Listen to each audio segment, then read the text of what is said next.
There we go. Good evening, There we ladies go. and gentlemen, and welcome to Let's Talk CFL podcast episode number 645. I'm your host, Christopher Jones. We're going to talk some football tonight because that's Canadian football, CFL football, and the gridiron north of the 49th. Actually, not all of the gridirons north of the 49th because Toronto's kind of below the 49th, isn't it? I don't know. That's problems with Canada and that American border. So tonight we're going to talk some football, like I said, and we'll see what happens. I really don't have a rant.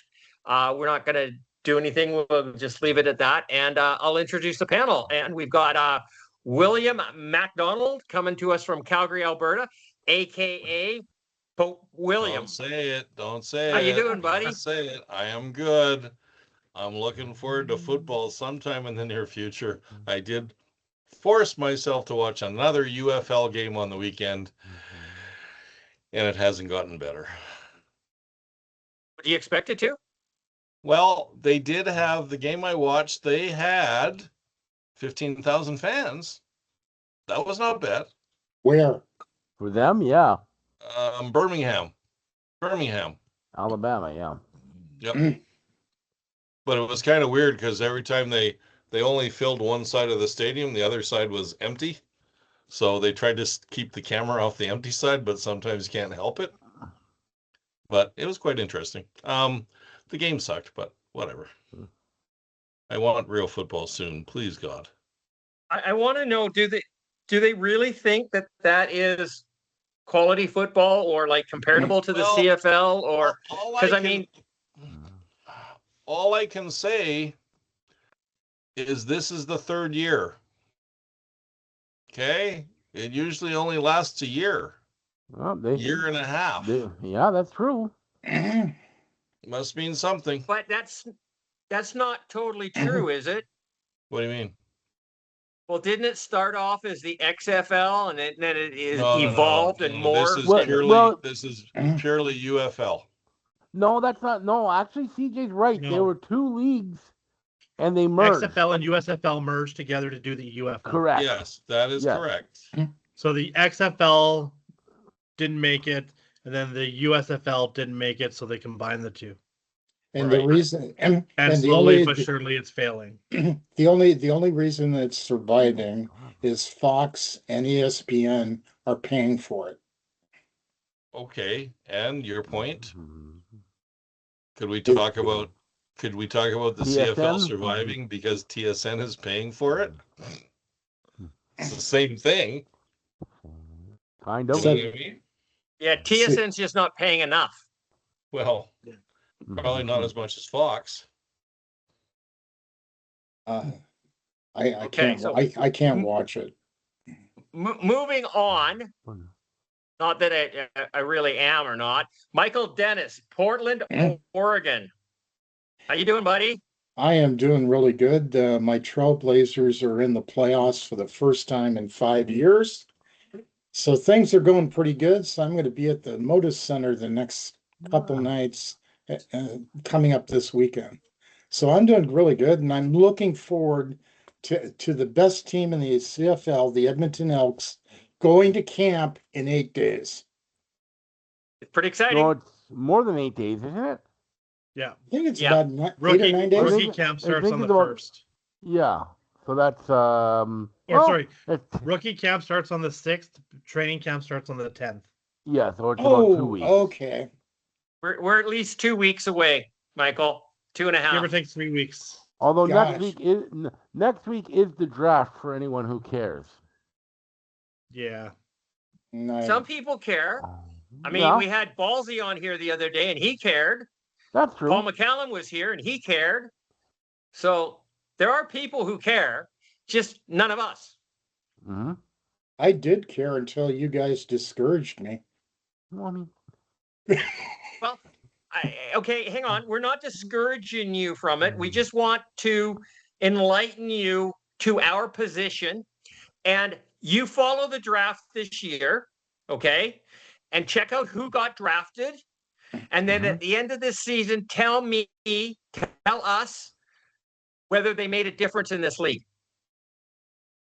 Okay, I can do that because I did follow the draft. I am following it this year. You know what? you know what the best thing about the CFL draft is? It's 5 days after the NFL draft. That's correct. And The it didn't NFL used to be. the NFL draft is this Thursday, actually. Yeah, so That it's is correct. right after. Yeah. So they changed it because the CFL draft used to be first, and the CFL teams would draft these players, and then the NFL would draft those players, and the CFL guys wasted their picks. Yeah, it made the draft obsolete. So they moved the draft ahead of the NFL. Right. Made sense. It does. Okay. Down there in the corner, probably not in the corner for you, but what the hell, Charles Cliff, how you doing, buddy? I'm doing good, although I'm up on the top on my screen, and I'm apparently on the moon or something right now. But other than that, we're doing good. It's sunny. Yeah, you're in the bottom right for me. In fact, did you notice the picture that they put up for our podcast from last week? I wasn't even in it. So, Charles, do you like to be on top? I'll defer to another show for that. I couldn't resist. Depends on how long. I'm sorry. Depends on how long. Anyways. That's a very unusual question coming from the Pope. Yep. Anyways. Hey, just so you guys, I just wanted to correct you guys. This is the third UFL season. Yes, you're right about that. Thank you. Yeah. So it's 4 years now that we've been having this league has been playing. Then XFL was 4 years ago, and now there's 3 years of the UFL. That's right. Yep, that's correct. Wow, sticking around. And they've already announced expansion for next year. Mm-hmm. They're expanding to Oklahoma City. Because they can. Ooh. Well, good for them. Hopefully they stick around. No, maybe not. Okay. Scott Morledge, Regina, Saskatchewan, buddy. How you doing? Doing wonderful. We had plus 25 degrees today, so that was beautiful. Nice. Got rid of all the snow from just a few days ago just to get some more this weekend. But yeah, in about 3 weeks, we got some football starting up, so I can't complain about that. Mm-hmm. Wow, that's good. You're getting snow this weekend? Yes, sir. We're getting about 10 centimeters. We're getting snow tomorrow. Yeah. This whole spring is getting snow. This spring has been fucked.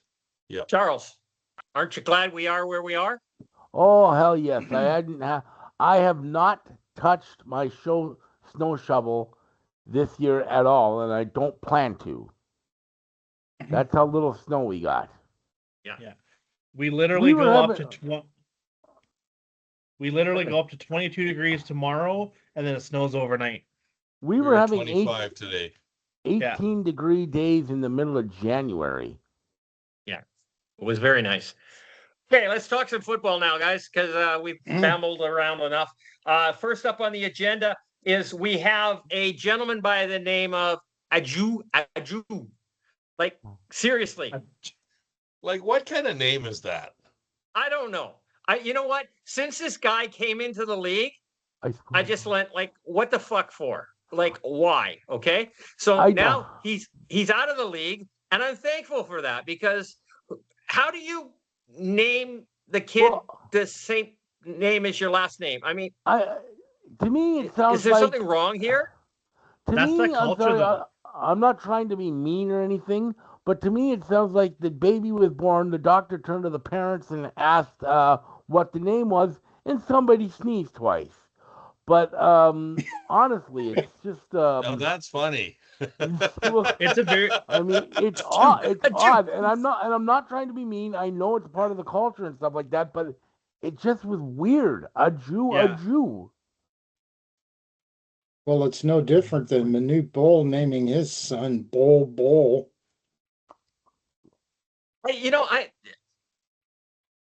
People are naming their children really weird shit, and they have been for a long time. I mean, I remember Moon Unit Zappa, right? And Dweezil, and all sorts of things. And this is not like yesterday. This is back 40 years ago. So weird names is not unusual, but you would think that they would come up with something that's similarly common. I don't know. What happened to John and Mark and Luke and Paul and the other apostles. So I'd like to break in on this subject here. Being a Rider fan and everything like that, I am finally glad to see some fucking morals going through the Rider From the Riders, organization for and once? doing that. Yes. Don't get CJ started. Because we had Craig Dickinson who wanted to take people fucking bowling when they did something fucking wrong. So it's nice to see them step up and say, you know what, they did this last year too with a guy that was a problem in the locker room. They just let him go. So when I saw that, I was like, finally, good job. Okay, so we before you do give them kudos like that, Scott, we actually have to tell the people out there what actually happened. Okay, so this Adu, or whatever the fuck his name is. Okay, the night of winning the Grey Cup, they're in a restaurant, and he grabs the waitress's ass. Okay. And he did it more than a couple of times. Yeah. He was asked not to do it, and he did it again. Yeah. Okay. Now, I didn't really find out whether the police were called. No. But I understand that there was some definitely some problems that are happened with this. So this is definitely a considered a gender-based violence act. You're not allowed to reach out and grope your waitress, although, you know, a couple of decades ago, it was kind of the norm, but now we're not allowed to do that anymore. So, and that's cool. So he did this in November. Mm-hmm. The league found out about it in January, which is really kind of bothersome to me because the Riders kind of dropped the ball on this one because this was not a hidden offense. This was out in the public from day one. The Riders knew about it, and they should have immediately alerted the league into doing it, right?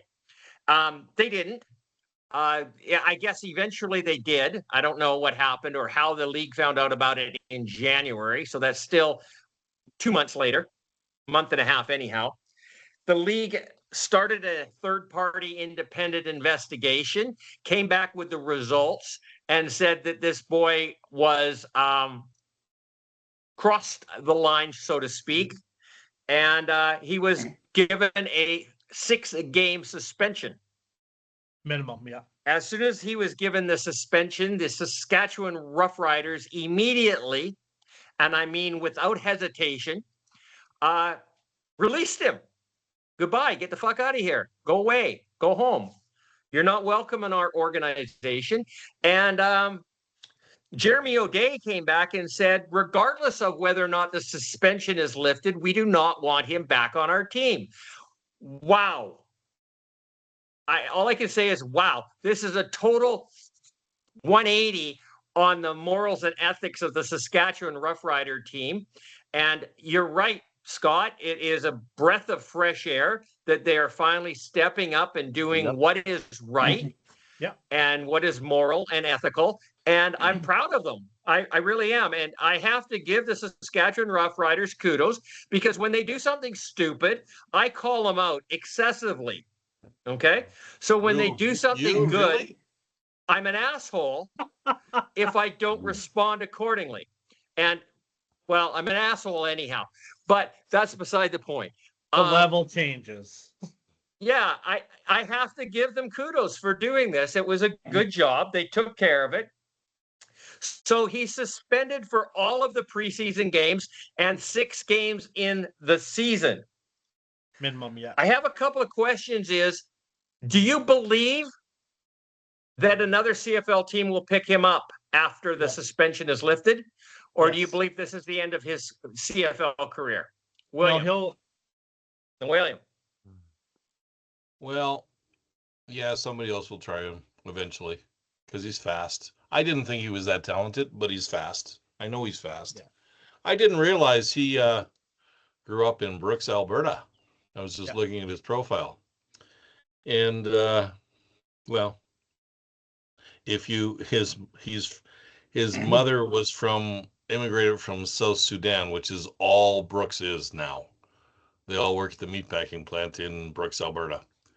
But He comes from a single family home, so you know what? Sometimes those guys don't know right from wrong. Um, but will someone? I'm sure somebody will try and sign him eventually after a 6-game suspension. Don't forget Toronto. I'm intrigued to why you think that. Toronto brought back what's his face? Remember? They never released them. Well, I know, but don't get started, CJ. Okay, I know they didn't I release think it's him. amazing that the Saskatchewan Roughriders are taking the moral high ground over the Toronto Argonauts. Okay, because here it comes. Yeah, but I think Toronto. I don't think Saskatchewan wants to go through that whole They can't. Marino thing again, or Moreno, whatever the fuck the They've guy's been, name yeah, was. they've I been don't called think they out can go through before. that again. I don't think they can do that. So, Which and is in, and that was what surprised me a little bit, because that was in the Jeremy O'Day era. but once again, in this day and age, it's taboo. I'm sorry, it is, and it should be, in my mind. I don't think agree. this had so much to do with Jeremy O'Day as it did with Corey Mace. No, you're 100% right. Yep. No, But I Right. agree with that. Corey Mace has changed this team and said, I will not tolerate this shit. Yep. no, but Jeremy O'Day is going to get. That's why I'm on the fence about Jeremy O'Day, because how much of this is actually O'Day compared to Mace? And I'm sure somewhere in there, Mace is going to O'Day saying, because right now Mace is in the best possible place, because he can tell O'Day, I don't want this, and O'Day pretty much has to listen because of what he's done. 100%. Now, I think that the situation in Saskatchewan is very similar to the situation in Winnipeg, where you have a very dominant president in Wade Miller, and you have a very dominant coach in Mike O'Shea, and you have a limp dick general manager in Kyle Walters. Okay. And I think the very same situation is in Saskatchewan, except for they don't really have a dominant president, they have an idiot. Yeah. So somebody has to take control of this franchise, and it appears to be Corey Mace. You know, last year there was a couple of players who, essentially Mace said, stop it or else, and a couple of players kind of called him out on it, saying, yeah, you're not going to follow through. They didn't play. He's like, I don't care what you put on the field, you're not playing. So they were put on the 1-game injury reserve and came back the following week and just total 180. Don't you think that number one, we don't know what really happened in that restaurant, except he had had one few too many drinks. I had a friend that was in that restaurant at the time, and CJ pretty much from what I heard, hit it on the head. I heard, other than the fact that he was telling her that he take her home and teach her a few things, and he said that. Yeah, the problem is that the girl was extremely intoxicated and kind of welcoming it.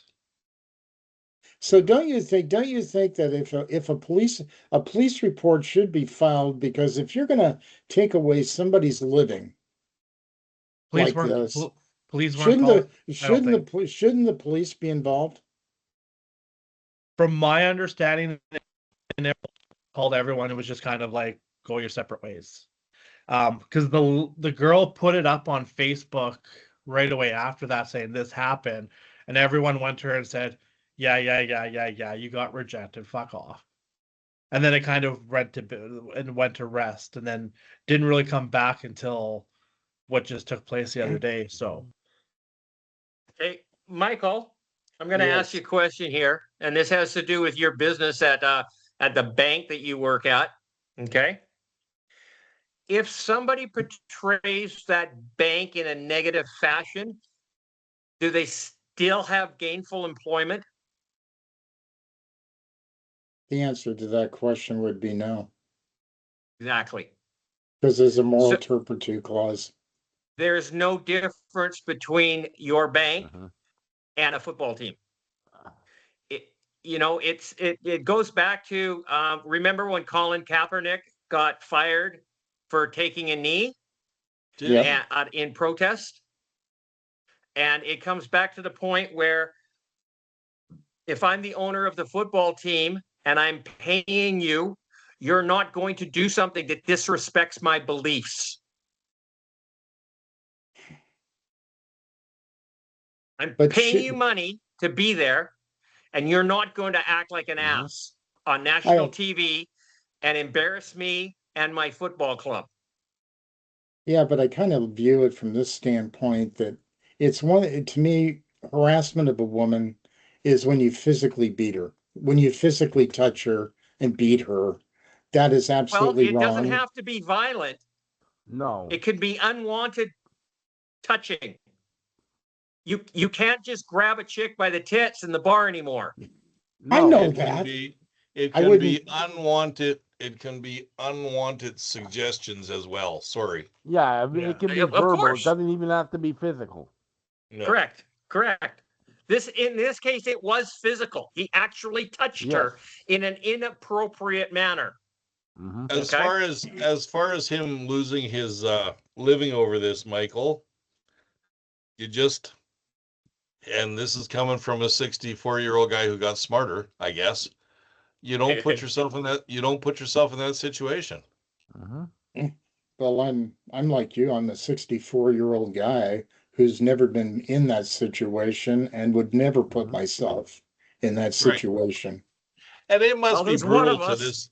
It must be brutal to this day to have cell phones and social media all over the place all the time. It's got to be just. I'm on a Facebook group about Winnipeg in the 70s, 80s, and 90s, and there was a posting the other day about a bar I used to hang out at. And man, I'm lucky there was no social media or cameras back then, because it was insane. No smartphones. The place was insane. Yeah. Things have changed and gone crazy. Yeah, they have. It's gone the wrong way. And in fact, I've been playing with AI, and the things that it does is bizarre. And we're living in a very unusual time. Mm-hmm. And you know what? No kidding. I could tell you that the evidence for this event at this restaurant could be 100% fabricated. Oh yeah. So my question to you is, wouldn't it have been the responsibility of the writers themselves to do the investigation? And they should have gotten rid of, if they done their own internal investigation and came across it, why didn't they be proactive and get rid of the guy? We don't know what happened. You're 100% correct. They should have. Okay.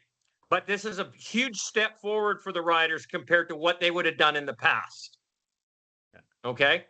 So hopefully they're moving and progressing in the correct direction. And this would happen. Like, I remember players, i.e. on BC and Calgary, where John Hufnagel and Wally Buono dismissed a person hours after doing something like this.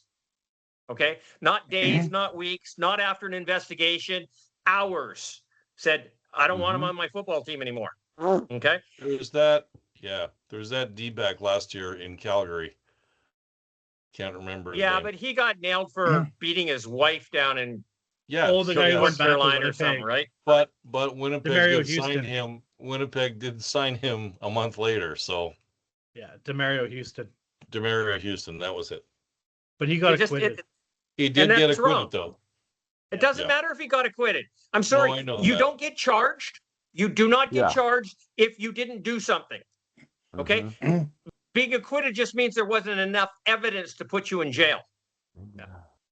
Doesn't mean you didn't do it.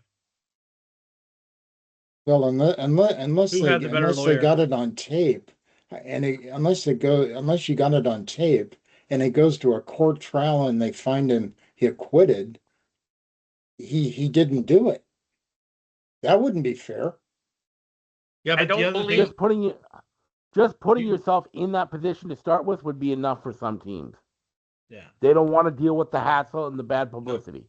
And you got to keep the camera, the scope off of yourself on that one.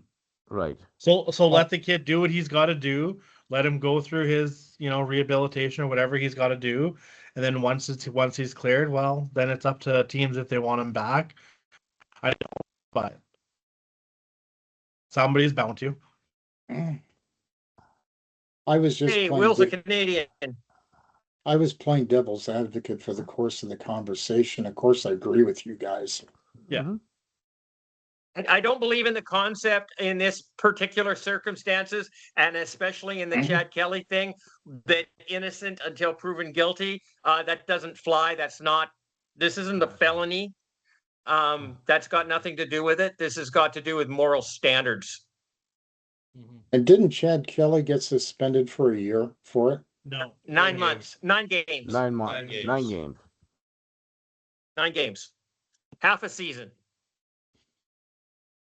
plus the preseason games, But the which he was Argos didn't. actually participating in until the fans bitched. He should have been suspended for the other 9 games for that haircut. That's all I'm saying. Okay? Without question. Without question. Yeah, I didn't Not agree abandon that just for that he haircut. should have been able to be practicing with the team. No. Not if you're suspended, no. Well, at least the league was consistent with their managing it. In all honesty, and I cannot believe that I'm saying this. I honestly don't think what Chad Kelly did was as severe as what this guy did. This guy actually made physical contact. Yeah. Okay. And that to me is totally unacceptable. And, I had a battle with somebody online about it. And I just said, you know what, if somebody did this to my daughter, I would have buried him. Yeah. I think Chad Kelly was more than anything else. He was more of just being an abusive, verbal asshole. Yeah. Right. The biggest problem that I had with the Chad Kelly affair wasn't Chad Kelly so much. It was management and how they tried to put it under the rug, hide it, under the rug. didn't tell the league, went on and on and on about trying to deny it. And then when it happened, they defended him. And to me, that's just immoral, unethical, and just downright stupid. Pinball was trying to defend it, going, "Well, we're trying to follow the league's rules," and we're like, "Well, just get him off the field. Like, he shouldn't be practicing with you." Yeah. It was wrong on too many levels, and there's huge parallel between these two events. And yes, I do believe that this was a greater error, but it was also one time, one night, one drunkenness after a championship game. I can give him a little bit of slack if that is the fact, where Chad Kelly sexually harassed this woman for 2 years. Mm-hmm. That's unacceptable. Yeah. How Either is way, he still in the league? And he's still in the league. Yeah. I will not go to watch a Toronto Argonaut game unless I can get seats where I can harass the faggot. Oh, sorry. Did I say that? That was a bad word. I'm not allowed to say that. Say that word, CJ. It's bad. Oh, I'm sorry. He's got married, so he's all better now. He's rehabilitated. YouTube might suspend your podcast for 6 days because of that. You know that. Eh? Yeah. Who might? YouTube. They might. YouTube might. I should edit that out. There you go. Okay, Do probably. that. It had nothing Thankfully, to we're do not with the live. sexual orientation. It had to do with just simply being a derogatory word, okay? And it more of a UK cigarette event than it was about anybody else, okay? So we were talking about cigarettes from Britain. Or I was. Absolutely. Yeah, Nobody else was. We understood that. That's what we took it as. When I do post the podcast, I say it's not for children. There you go. Okay. Onward. So onward. Yeah. 6-game suspension, missing the mandatory counseling, 15 plus sessions with a gender-based violence expert. That's sad that you are actually an expert in gender-based violence.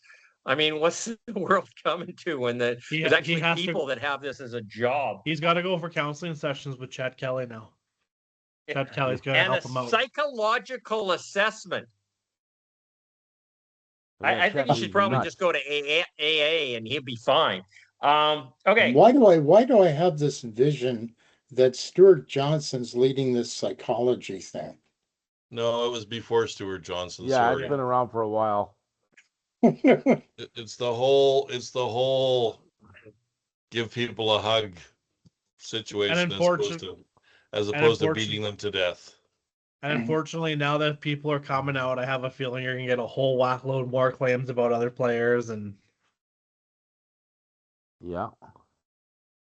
Do you actually think it works? I do. Who knows? I have, and just here you go, Mike. I have a friend of mine who was the assistant general manager with the Edmonton Eskimos, and half of his job was keeping players under control. Oh God. Yep. So, well, I think once you get into the professional level, there's more stuff that goes on behind the scenes than the public is ever aware of. Oh, I'm sure. 100%. 100%. And I really don't want to know. A lot of things happen behind closed doors. Oh, but wouldn't that make a great reality show? Come on. Wow. That'd sell big time. Well, I'm sure it would, but it goes along the same thing as my agenda item number 2 is how far, I mean, like for example, in the NFL, we have a coach down in Tennessee that supposedly had an affair with a reporter. The reporter loses their job. My question is, do I really care whether or not he had an affair with a reporter? Should we care? What if I read that here, and the one thing you just confirmed the fact that the reporter was female, and that's kind of a good thing. That was a bit of a relief. Okay. You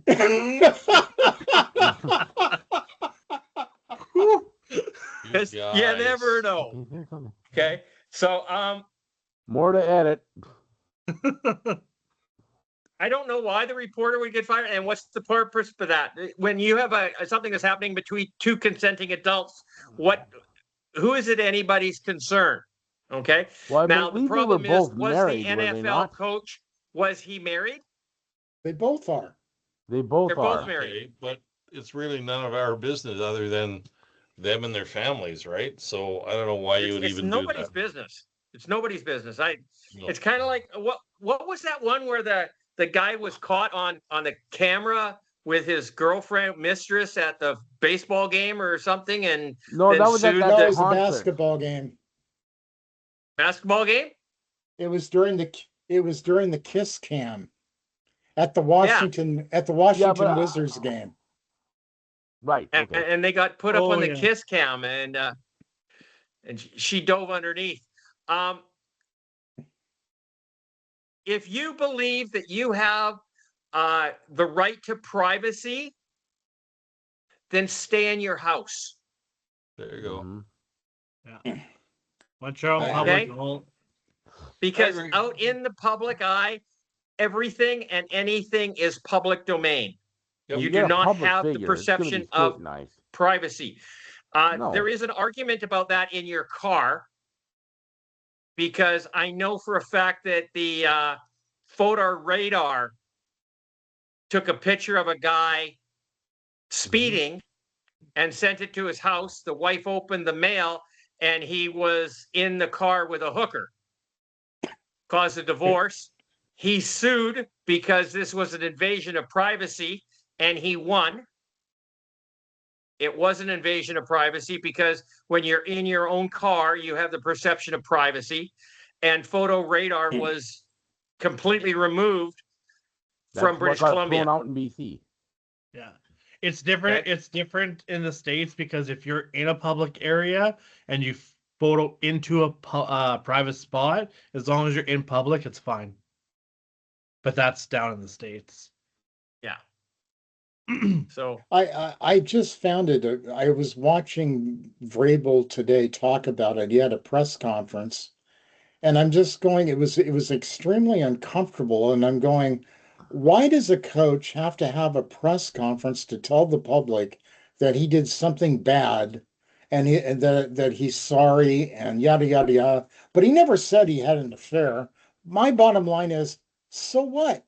That's between him and his wife. Why does the team make the guy go out in front of the public and and apologize? I okay, just don't get it.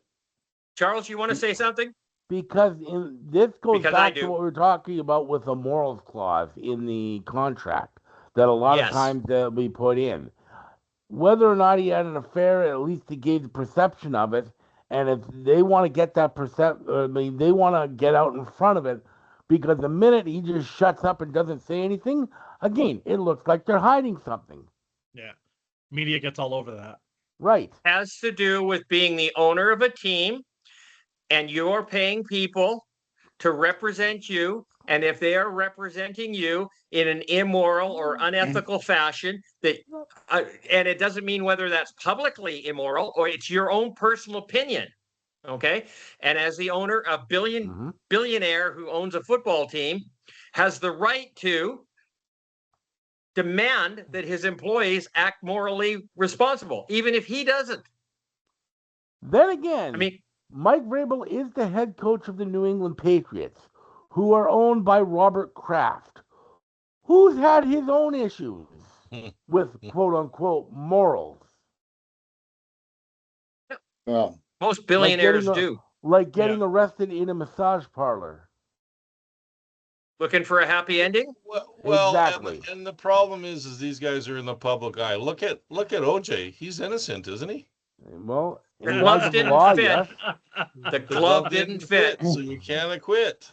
Then again, Robert Kraft is the owner and doesn't have a contract with a morals clause, so there's that. That's a valid point. Okay. Bill Clinton So we didn't can do go it back either, to the Saskatchewan right? Rough Riders here for a second, and can we talk about the moral clause of the president? I mean, we're talking about the NFL guy here. I mean, is that not the same thing that happened in the Riderville? Or are we not supposed to talk about that? Are you talking about the thing with Rod Peterson? I am. It's similar. Yeah. Did Craig Reynolds come public and say that he did something bad? No, he did not. No. He just fired Rod. Yeah. So that's he just got rid of people who were interfering with his business. Yes. And whether that was Rod Peterson or Michael Ball, it was just, you're gone. Right. Craig Reynolds, in my opinion, is a disgusting human being, personally. And he's an ugly motherfucker, too. I'm surprised he's like, still employed, seriously. honestly, because I know a lot of Saskatchewan people that do not like him. No. If you watch Craig Reynolds whenever he's like presenting an award to somebody, he absolutely looks like he's detesting like being there. He doesn't want to like, hey, thank you for being a like whatever season ticket holder, or here's a prize for whatever the case is. He's just like, what's the Winnipeg president there? Wade Miller was actually handing people their season tickets at Princess Auto Stadium saying thank you. Yes. Like, there you go. And that is why the Winnipeg Blue Bombers posted a $12.1 million profit this season. Yeah, who cares? Well, it's because the management of that organization is doing it right. I hate the Bombers, but it will just they're working it. My God, the Pope looked like he fell off his chair. No, I did not. I was reaching for something. Sorry. Yeah, I thought you were leaning over to puke. Yeah, but I don't mean to pick on Saskatchewan, but I'm not picking on him. I'm not picking on him. I admire the fact that look at the attendance that team has, regardless of what their players are doing. Absolutely. Oh And I yeah. pick on Saskatchewan all the time because they're the only team in the history of the CFL who are stupid enough to give Cody Fajardo a 3-year contract. Okay? Like, come We're on. going back to that, are we? Edmonton's well on their way. I know. Well, They're getting suckered by him again. Yeah. Hey, what's the biggest storyline in this CFL season for 2026? And is Stuart Johnson's job on the line? Should they not improve their broadcasting and streaming options coming into 2027? The TSN contract is up. And is TSN going to come to the table with more money or less? I I think really, go ahead, go ahead. Mike. No, go ahead. I really, really, William. really, really, really hope that someone is working on this right now. You think? I really, really hope. I pray that someone's working on this because, sorry, if you don't get the right contract this time, it could be bad. Yeah, I think this TV deal is going to be what makes or break it. Yep. Because, I mean, the Well, if CFL this rules. TV, go ahead, Scott. Oh, like the You're CFL going- rule changes, you need years to know if that's actually going to make an impact or not. So yeah, he's not going to that's not going be. to happen. One, yeah. No, it's going to take 5 to 10 years for that to make So, a difference. so are they, if I go by what you guys have been talking about and thinking about, and if they are setting this up to be with an American team or American league to merge with an American league, there's only one that I can see it merging with, and you know which one that is. The But UFL. maybe it's all about the TV contract, and maybe they're setting up for 2027. Who knows? Or 2028. Who I knows? think That would be a terrible thing. I think the biggest storyline going into this season has got to be the television contract. It's absolutely critical. And the other thing that they've got to address is they got to come up with a streaming package because they're leaving too much money on the table. Because I think that if you can get the game introduced, there's enough football fanatics down here in the United States that we would pay for that streaming instead of getting it free. I would pay for CFL football if it was streamed on Prime Video. But at least get yourself either on Apple or get yourself on Prime so you can get your content down here to the United States to grow the game. Uh, and you got to get an app. I mean, my God, we have got the worst app in the history of apps for the CFL. Ooh, CFL We doesn't do. have an app. We I have know. Technically, Yeah, they They don't do. have an They app, do. period. They have one, but it's stupid. It's CFL News Hub. I don't think it's there Yeah, anymore. but I Yeah, don't think it's that, on there. and It I just don't. only has It news. may be, but I don't think that's an official CFL app. I think that's made by a third party. Yeah, it is. It's made by another guy. Yeah, Oh, it it's So he not a just- league app. No. There's a CFL app, but it's just for news. Why do you realize that the Western Hockey League has a better app than the CFL does? Yes, and they also have another app, Victory Plus, that you can download. You can watch every single WHL game for, get this price, free. Yeah. Every single game, regular season, playoffs, they stream every single one and they stream it for free. So Charles has been doing this for a couple of years now, which is called IPTV. I've had it now for 4 months. Scott's had it for a couple. And we can watch just about any sporting event we want on stream it. Uh-huh. So, Michael, you need to step up and up your game here and get a hold of this. What's it called again? IPTV, IPTV. Internet Protocol Television.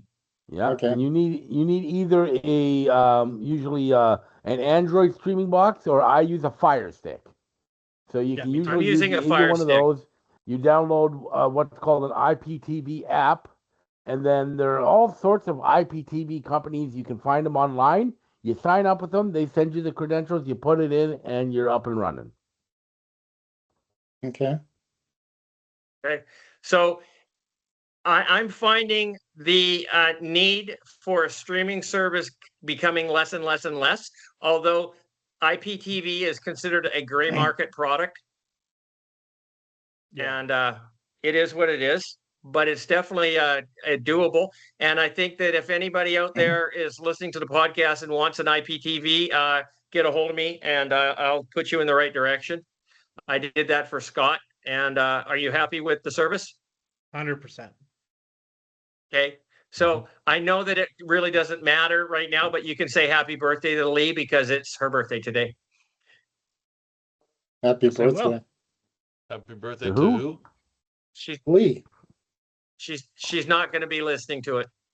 Okay. Yeah, but I think if you look at the leagues as a whole, they're all going to be going to streaming services, CJ. That's where the NBA is moving to. MLS has already done it.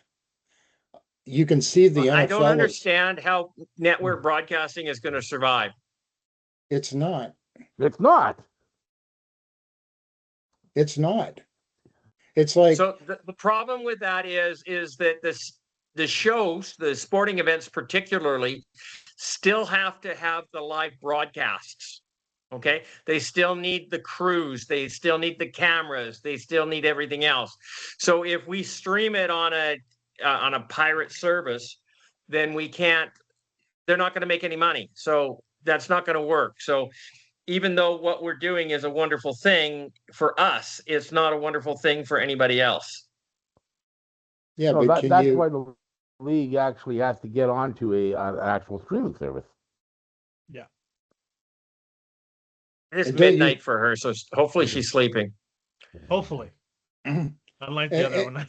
Unlike and the I other night. think, but don't you think that that's an avenue that the CFL should go to try to get into Prime or Apple to distribute their games to get more exposure? Yes and no. I don't mind Prime so much. I have a problem with Apple. The problem with TSN is the fact that it's not a broadcasting station. It's a cable station. So you actually have to buy a separate cable package if you want to watch CFL football games on that. And you also have to pay $25 a month for streaming service for that broadcast. Just for TSN. Just for TSN.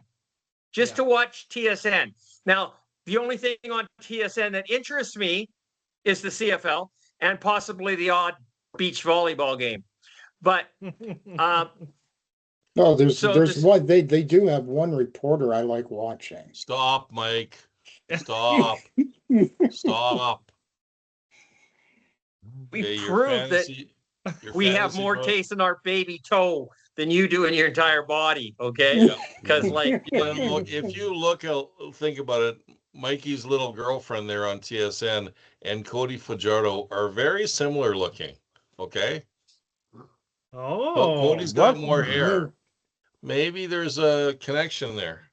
No. Have you seen? No, never mind. I won't go there. I'll go Okay, there, man. Michael. You should have just left that one alone.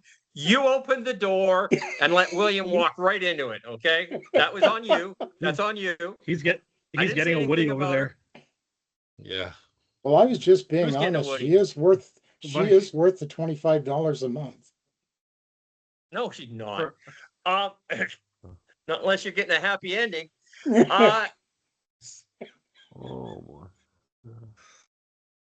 So Wow. that's the downside to me that I see right now. So the only way that I think that CFL is going to take off in America on a streaming service, if it's a streaming service that the majority of people already have. They're Yeah. not going to go out of their way to buy a service to do that. Does that make sense? Yep. Yep. Now, what is a streaming service down there that the majority of people have? Netflix, Prime? Probably. Netflix and Prime. Yeah, probably. Yeah. So Probably maybe Prime because of Amazon. And maybe Hulu. if one of those pick it up for even for America only, not Canada, it would be a good thing. Of course it would. Better than Okay. being on CBC or CBS Sports Network. Yes. Uh, So that's what I would do, because I think a lot of people have Amazon Prime just because they buy so much stuff online. Yes. Yeah. the frustrating part about CBS Sports is that number one, you don't know when the games are going to be on. They don't show every week. They don't. They could be like off for 2 weeks and then they'll come back and play. So it's really hard to develop a following when you don't know when the games are going to be played or on the air. Okay. I'm a little concerned about your next thing here, which is professional sports leagues have embraced partnerships with online betting organizations. Should the CFL and their partners encourage betting to increase fan interest or introduce new people to the game? Does this include the players? Because we've had some incidents where the players are betting Yeah. on their football games. That's a bad thing. We have associations and affiliations with sports betting companies right now. In fact, it's all over their jerseys. It's posted on the field. They've already doing that. I'm just not sure that they are getting enough compensation for it. But the compensation always has to be to justify the amount of revenue that company is generating because of that. So I think basically what's happening is there's not enough sports betting that's going on, so that until that happens, it needs to increase the revenue. It should be proportionate or at least tagged to it, kind of like what the salary cap is with the players' contract. So every CFL game that gets bet on, so what certain percentage of the commission goes to the league, that would be a good thing. And then you can justify promoting the products more. I don't know. Well, TSN already promotes it with doing the panel and their betting odds with certain players and getting touchdowns or whatever the case is. Yeah. So we do that with our show. Yeah. So when you take a look, we do the betting odds on our predictions. Yeah. So when you take a look at the growth of the NFL, it's been a lot of it is on betting, a significant also in college sports. Why hasn't it taken off with the CFL? Population, desire, popularity. Yeah. Yeah. I honestly just don't see the fact that we've gone over this. Canada is too small of a country, and football is unimportant. Yep. I'm just trying to look for ways to try to get more interest in the CFL game, to get more people to watch it. I appreciate that.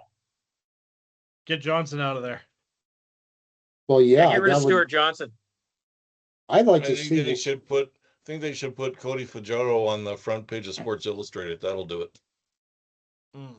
Oh, in one of those Burt Reynolds costumes where he's laying on the tiger skin. Is that what you mean No, there, William? Absolutely. Hold on. no. We've already got the Oh. TSN anchor that can do that. Anyways, sorry. Now Scott's talking to Ralph on the big white phone. Yeah. No, I don't want to see Fajardo in any image other than retired. Yeah. I want to see him. I want to see him holding a Grey Cup. Is he We'll go going to back the team that he's going to the team that wins it this year, their party, and he's going to hold it there? Is that right? Or is he going to go to the stuff before the Grey Cup so he can hold the Grey Cup like I got to do? The Grey Cup tours around the CFL. He can go before a game and go out to the plaza and go pose with the Grey Cup. That can happen. In fact, Michael, I can even get you a picture with the Grey Cup, holding the Grey Cup. Like you could be the victory there. Like, awesome. It happens. The only way Cody's going to see another Grey Cup. Just Google up 2023, and that's the only time you'll see him with a Grey Cup. You can't hold it against me for dreaming. Well, you can dream, but no, we're not holding it against you. He's not dumb enough to believe that's fairy tale, I don't think. You were the one who started this podcast with the best team in the CFL comment. Well, I knew that would get a rise out of Will. Mike, what would you do? What would you do if your clientele knew about your choices in CFL football? They might all drop you because they think you were dumb or something. I don't know. Just saying, man. I've actually told a few of my clients that I do watch the CFL, and I specifically follow Edmonton. And I've even given them a link to our podcast so that they can see the alter ego of what I do. Do they laugh hysterically at you or what? Actually, one of them thinks you're quite entertaining. Hey, you see that picture, Mike? Is that Cody or is that Memorex? So, Michael, you're welcome to give your clients a shout out on the podcast if you want. And if you're embarrassed, just tell me what their name is and I'll give them a shout out. But I don't think they watched it the second time, did they? No, my ex-girlfriend does. Really? Yeah, what's her name? Jamie. She watches Jamie. What? Well, this is a shout out to Jamie. I'm not going to question your taste in men, but you have rectified the situation. So, yeah, she did. She did. Yeah. Okay, that was bad. I'm sorry, Michael. That was terrible. I do love you. Okay, I do love you. Being. I'm a terrible human being. Michael's a really nice guy, okay? So, Jamie, you know what? I don't know. You're missing a good one.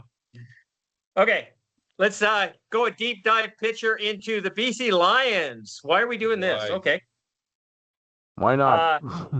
BC Lions enter the 2026 as the Grey Cup favorites. I don't know. I don't know if they are or not. I think everything that I've looked at says Montreal is. You know what? You heard it here first. Okay, remember this, guys. BC is going to go 20-0. Okay, Bo Levi Mitchell's making the prediction over there. Awesome. I love it. Again, on paper, I would say that's true, but paper and reality are totally different things sometimes. That's very true. 100%. 100%. We'll see it's different. The question I had when I was coming up with this topic, and I thought of Charles, is are you worried about your defense going into 2026 with the guy who leads the defense, your defensive coach? Why? What would he be? Why?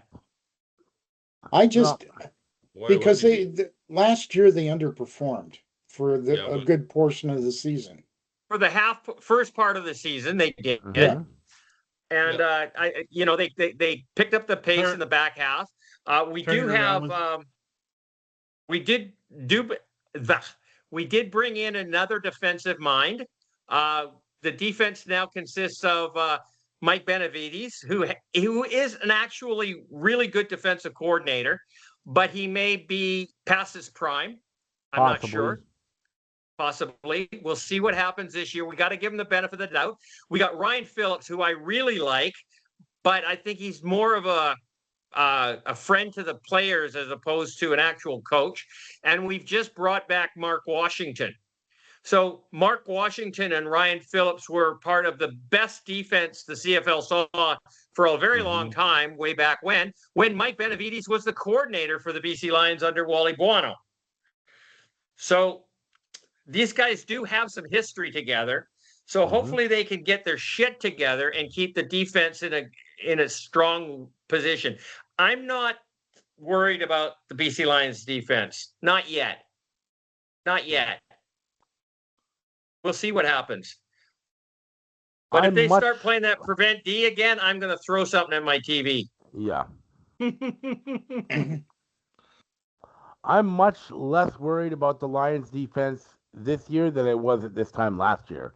Last year, I didn't know what we were going to get, but they actually, as the year went on, their defensive play really got better as the year went along, and I think they've improved themselves, bringing in Darnell Sankey. So no, I'm not nearly as afraid of the worried about the Lions defense as I was a year ago. They did really well when they Yeah. brought back Yeah, TJ Lee. I am not. Yes, Yeah, and TJ's back. And that was a Yeah. big turning point for the It Lions was. defense last year with bringing back TJ Lee at midway. he's a It's like good guy me came on and off the field. Yes. The one big thing that I'm worried about coming into the season for the BC Lions is that Buck Pierce is the head coach. Buck Pierce is the offensive coordinator. Buck Pierce is the quarterback coach. I still don't like that. There's nothing grates me better than that. That I absolutely hate that. So that is my big problem. I really think that they need to find an offensive coordinator, even if he just mentors for a while. Buck can't do that. He's a rookie coach. He still is, in my opinion. And he shouldn't be taking care of the offense as well. Nathan Rourke on the offense can he keep up with the 2025 production benchmarks he had last year? I think he will blow them away if he can stay healthy. I think that last year was a warm up. Honestly, I really believe that this is one of the most dazzling quarterbacks I've ever seen in the CFL. And I expect him to do better and be around for a while. That being said, we can talk about a couple other Canadian quarterbacks in a bit. So let's just play this game that Michael's given us, and then we'll come back to them. Fully intact defensive staff. Well, yeah, all you have to do is have one player, and you've got an intact defensive staff because offensively, Buck Pierce is the entire staff. I'm not really happy about that. Receiving core, BC had what? 2 of the top 5 receivers last year, or was it 2 of the top 3? It was astronomical with Keon Hatcher and Justin McInnes. Yeah. Yep. And one of them being a Canadian. So, ratio breaking Canadian. Unbelievable. And the rest of the receiving core in BC is nothing to shake a stick at. Offensive line, we did lose some strength, no doubt about that. But we can, turnover is inevitable. Yeah. And the offensive line, they have to get together, and they have to get together early, and they need to know that. And once again, bottom line with any changes, once again, BC did not win the Grey Cup last year. So we have to make changes. Yep, without question. Defensive line, Randy Melvin's track record. I know who Randy Melvin is about as much as I know who Shaq Evans is. So who is this guy? I was pulling that off AI, hoping that you knew. I admit AI is the only one that knows. What's that? AI is the only one that knows. I have no idea who Randy Melvin is. Never heard of him. Is he an actual person? Charles? I pulled it off AI. Well, then does he even exist? Okay. Oh, well, then linebackers, Mark Washington is coming in as the linebackers coach, hybrid linebacker development with Sankey addition. So, yeah, I'm kind of excited about Sankey coming in with the Lions. I'm kind of excited about Mark Washington coming back. And I think Mark Washington, like I said, Ryan Phillips, and Mike Benavides have all been on the same page before, so hopefully they can again. We've got a very strong secondary with a couple of young DBs in there. I don't see a problem with the BC. I'm happy with the way the Lions are on paper right now. And as Scott said earlier, paper doesn't count past Randy He's your defensive line. Kickoff. He's your defensive line coach. Yeah, I just figured that out. Randy Melvin. Oh, he's your defensive line coach. I have no idea. He was actually with the Lions in 2011 when they won the Grey Cup. Okay. Yeah. Trying to make a name for himself. Okay, Well, he was actually here he last has year made too. he has made a name for himself because he made me look stupid tonight. So we'll never forget him, Randy Melvin. Yeah, Can we he's have worked right some throughout hidden weaknesses heading into training camp? Yeah, we do. The consistency of health of Nathan Rourke is the number one concern that we all have. Mhm. He throws his body out there, and his body has the ability to get hurt. I love a mobile quarterback, but I also prefer a mobile quarterback that is smart enough to know when to get the hell out of Dodge. Okay. Running down the field for 74 yards, setting a new record, is not advantageous. Looks great. I mean, when you Fabulous can do it highlight without reel. being touched. If you can do it without Right getting until he injured, pulls sure. his hamstring like Davis Alexander did. Yeah. The biggest weakness I see that the team has is backup quarterback. And with Every team has a that. That's a 9-team weakness. so what happens if Nathan Rourke goes At least down? 7. If Nathan Rourke goes down, with all the talent, do you have enough of talent that regardless of whoever the backup is, will you still be good enough to get to the CFL Grey Cup? No, We won't get it. We won't be good enough to get the Labor Day. no, Probably not. last place. Every team, He's already pretty much every team is in that same spot. If they lose, Yeah, their I number one agree. goes If down, you lose they're your not a Grey Cup team no more. look This at is a other. repeat. This is a repeat conversation. We don't. I need mean, to look at have. how the play of the Montreal Alouettes plummeted when Davis Alexander went down. I mean, they did get to the Grey Cup because it happened late enough in the season when it wouldn't hurt them as much. But when they lost Davis Alexander, their play just collapsed. Yeah. Say, yeah. So what is going to be the biggest or who's going to be the biggest threat to beating BC this year in the West? I want to point out that the Winnipeg Blue Bombers or the BC Lions with Nathan Rourke have never beat the Winnipeg Blue Bombers. Yes, that's correct. That's a big one. Okay, he's got to get that monkey off his back and beat the Bombers. So that's huge. And I don't know if there's a team toe-to-toe that BC should be concerned with. Should respect every team, regardless of the team. You need to respect them. I don't think there's a team out there that actually worries them. If they I think that play kind of goes their, for all the teams. if Mostly. they play their, yeah, but if they play their game, they should be able to beat any other team in the CFL. Saskatchewan beat Winnipeg, and BC are kind of all going to be in that same realm. We're going to put Winnipeg in that category only for the simple fact of I think Zach Hilaros will perform better, and if he does, it's a hard battle between those three teams. What about Calgary? I'm going to discount Calgary. I am not. No, I'm not discounting them. I just don't think that they'll be quite there. I need to see it from Vernon Adams. Only when they play Saskatchewan. Yeah, they're good then. I think the West is going to be very strong this year. I'd like to say that Edmonton is going to improve, but, and that's a but there, the other teams are better. So Edmonton can improve, but they might still not make the playoffs. They still might not make the playoffs. They're going to be a better team. They just might not make the playoffs because there's too many strong teams ahead of them.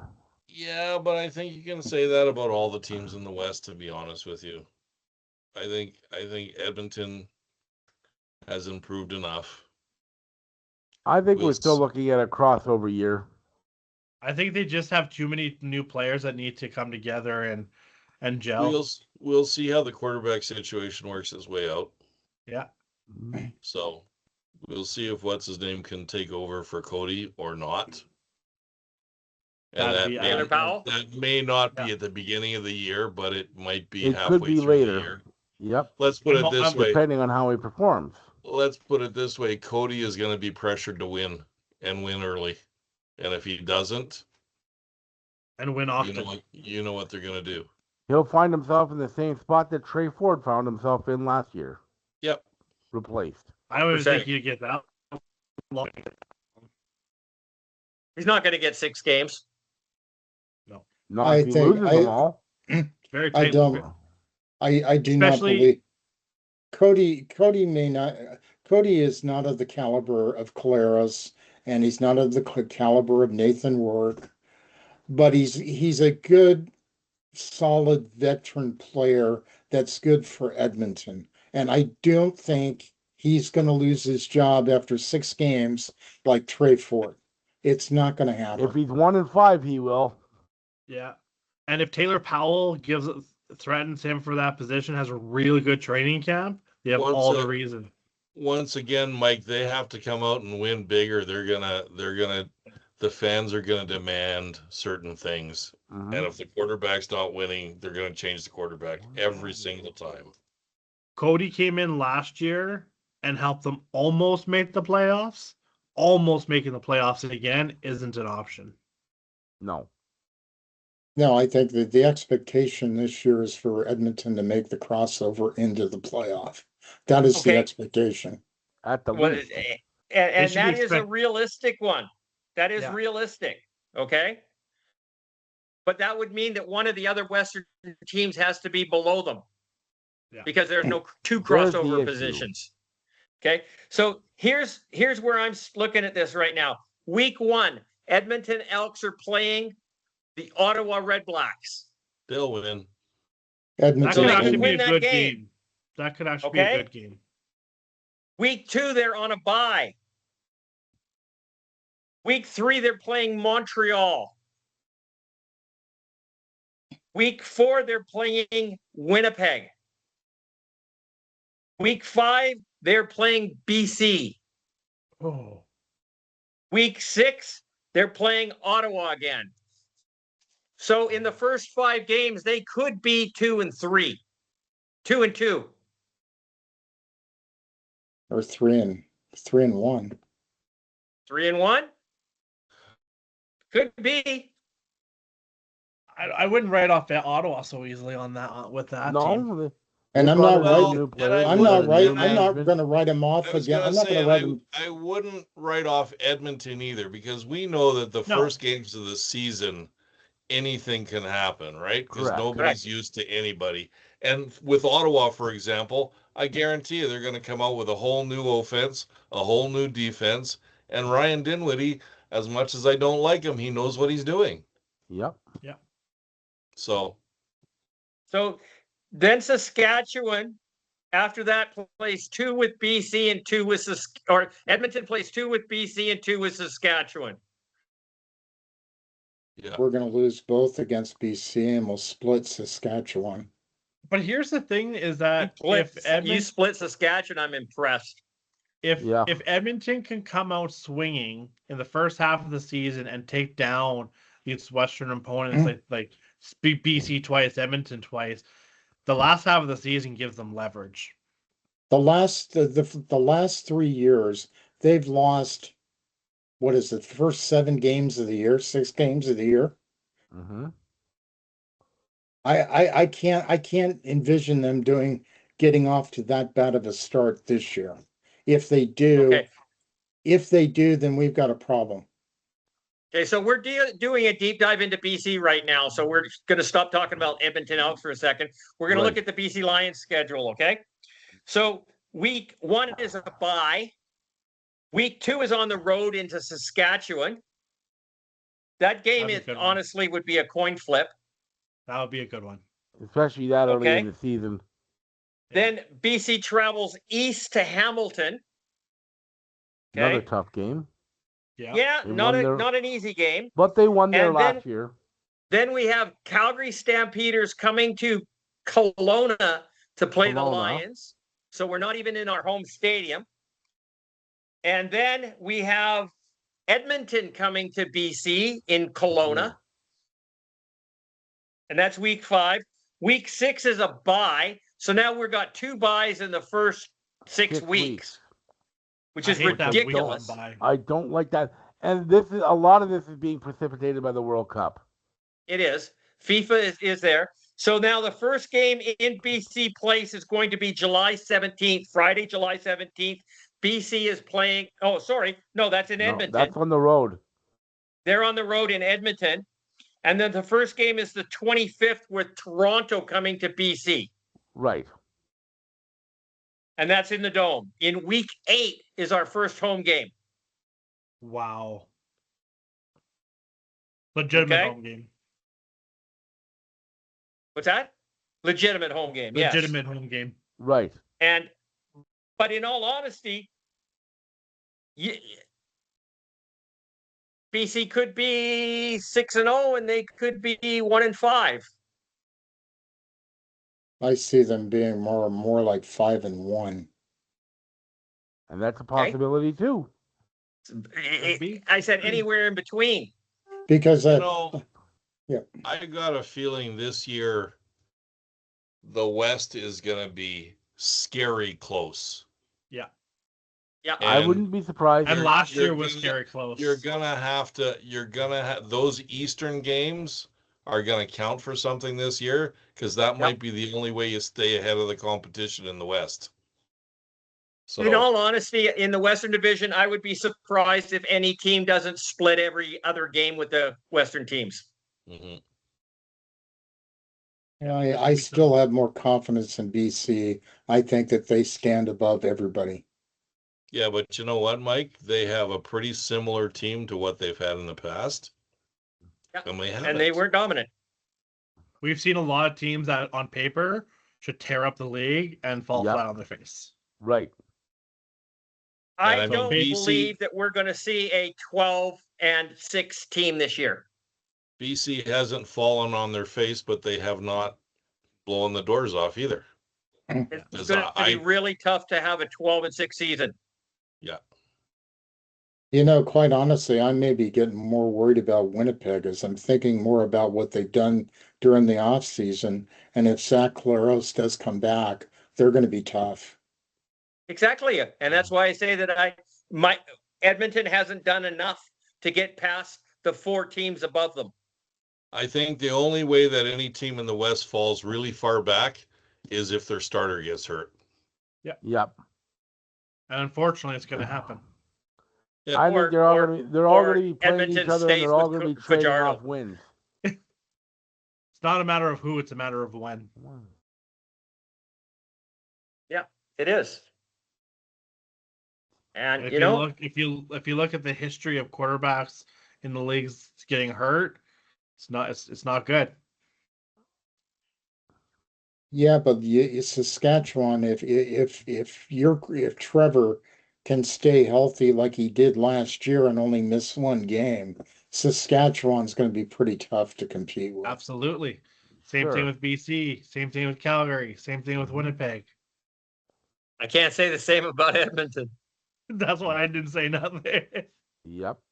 You guys will never give Cody anything. So I know that. If you know Cody what? can prove it has himself. nothing to do with Cody. I think Edmonton is going to be a better team this year than they were last year. And I agree. because I'm not disagreeing. what's his name? Their head coach has gotten a year under his belt, Mark Killam, and he did bring some players in last year, and they did form a decent team. So don't be surprised by Edmonton, but we'll see. Don't be surprised by them, but don't be shocked if they don't. I still think they have, out of everybody in the West, they have the weakest starter. Yeah. I think Edmonton is going to need to take this year and really gel as a team. And then the next year, if they keep a lot of them, they could be a dynamite really team. Make the move. Yeah. I hope that Edmonton does well this year, because you know what?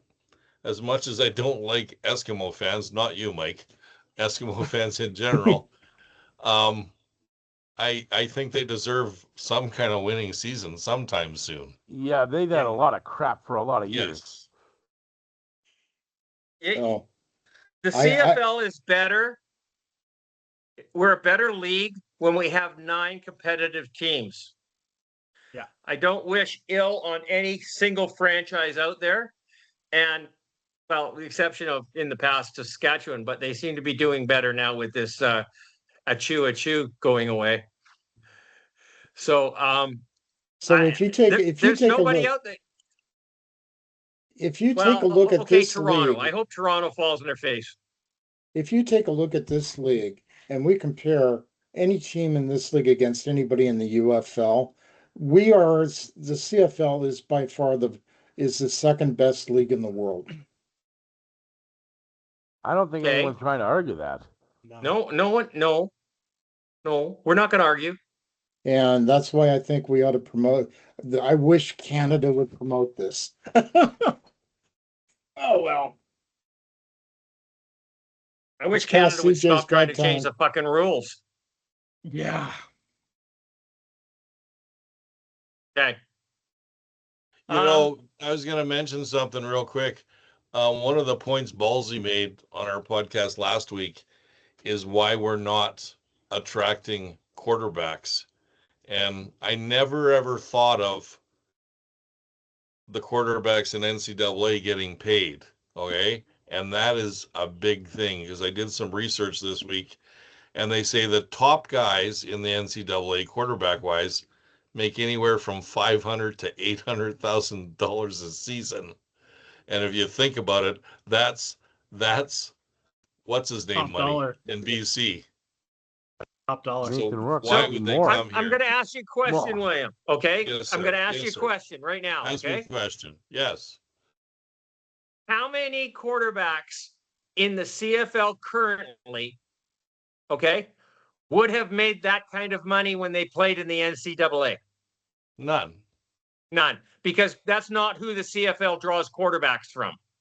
We draw quarterbacks from Eastern Washington and Ohio and all the Division II or Division III schools.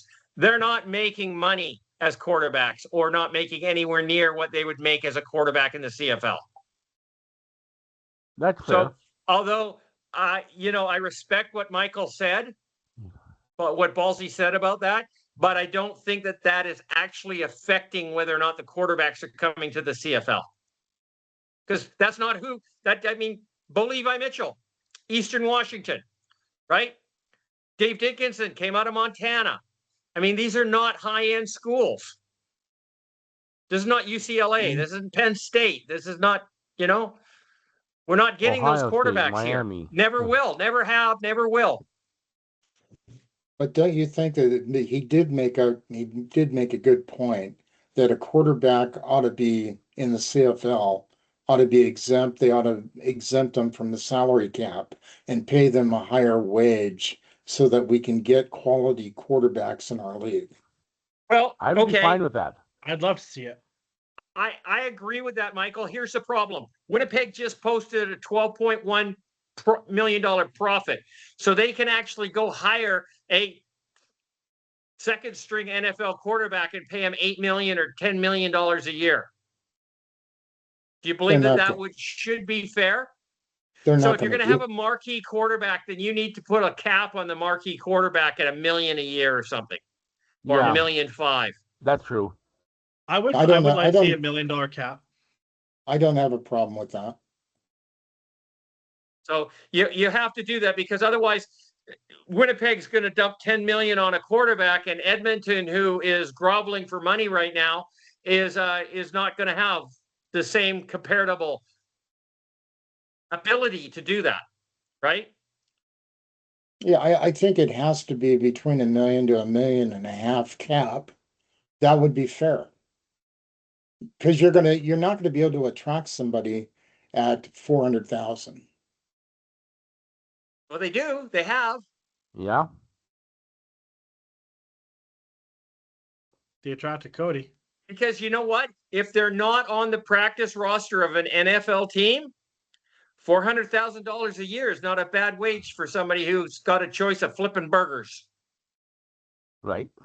Well, it's more money than I make, so I appreciate that. right? So if they haven't made the practice roster of an NFL team, there's no other league in the world that's going to pay them what the CFL will. Nope.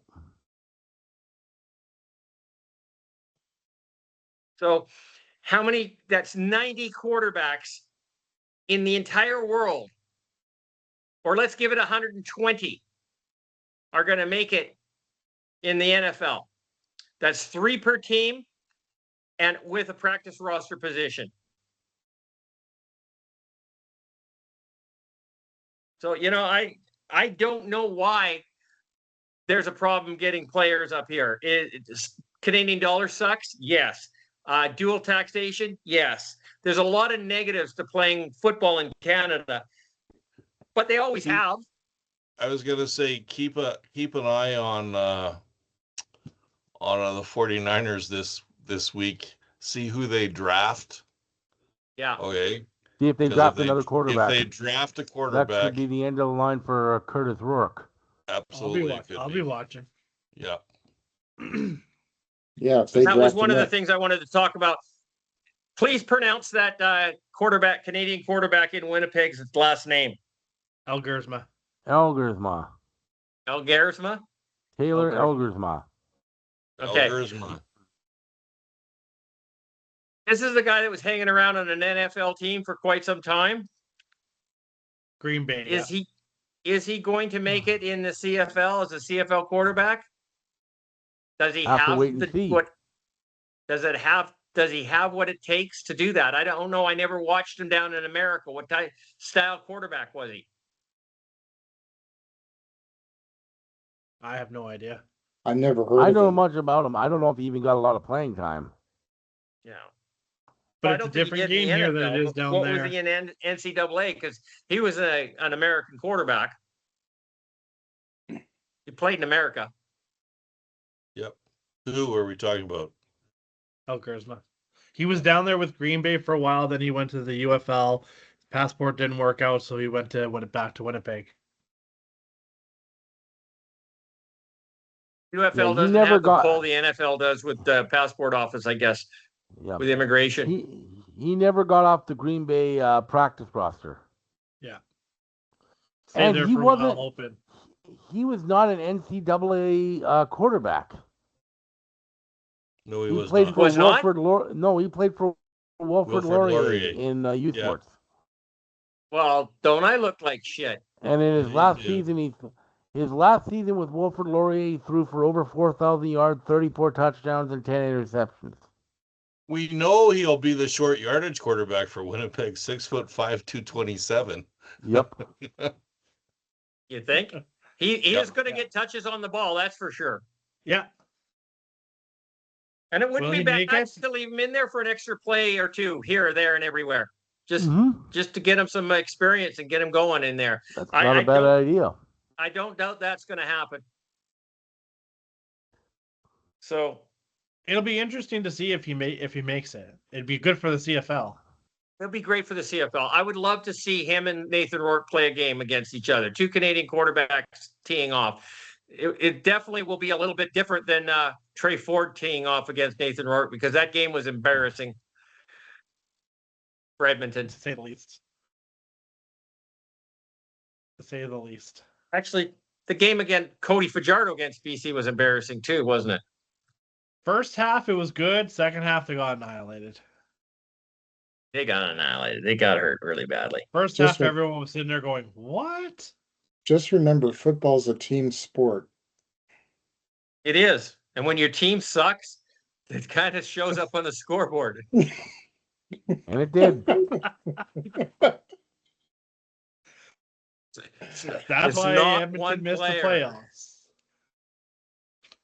God, I wish we had this show when Warren Moon was the quarterback.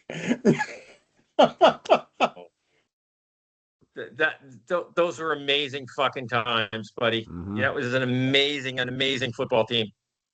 Yeah. Domination is not a word that it can be used lightly in this league, and it's an underservice for that team. They were just absolutely amazing. And again, they did well under Mike Riley. Yeah. Well, as long as our goal is just to be competitive and get into the crossover. That's it. The goal for Edmonton this year, just enough. And Huey Campbell's little boy is over there now, I understand. Yeah. Yep. Consultant. Okay. We'll see how that goes. Okay, gentlemen, I think we're going to wrap this. Yeah. Anybody got anything to say before we do, William? You got anything? No, I'm good. You've been doing research there. Yes, I have. Nothing interesting? No. Okay. So this has been Let's Talk I was- CFL podcast number 645. I've been your host, Christopher Jones, and I'm going to say goodnight, and we're going to talk some football next week. We don't have a guest yet for next week, but we may be getting one. We'll see what happens. William, say goodnight. Good night, everybody.